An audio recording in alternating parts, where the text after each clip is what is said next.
छत्तीसगढ़ी गाने देखने के लिए हमारे YouTube चैनल को सब्सक्राइब करें और नए अपडेट्स जानने के लिए बेल आइकन के बटन को क्लिक करें।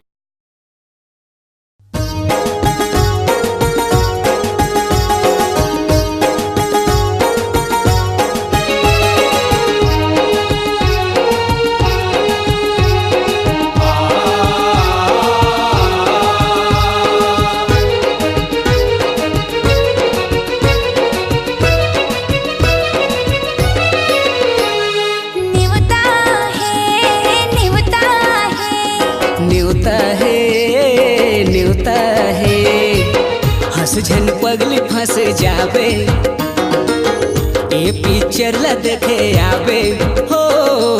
हंस झन पगली फंस जावे ये पिक्चर ला देखे आवे। 14 जून के दीदी भैया गा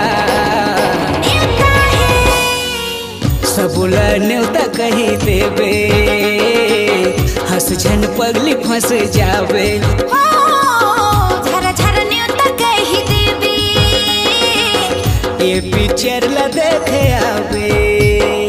हंस झन पगली फंस जावे हंस झन पगली फंस जावे। आपकी आवाज ही आपकी पहचान है। यदि आप अपनी आवाज को एक नया आयाम देना चाहते हैं तो चले आइए मल्टी ट्रैक डिजिटल रिकॉर्डिंग के लिए AVM audio video studio Khamtarai Raipur. Mobile number 9301523929 और 7869646201। यदि आप नए एवं पुराने गीत सुनना चाहते हैं तो avmgana.com में जाकर गाना फ्री डाउनलोड करें और YouTube चैनल में AVM गाना और KK कैसेट्स को सब्सक्राइब करें।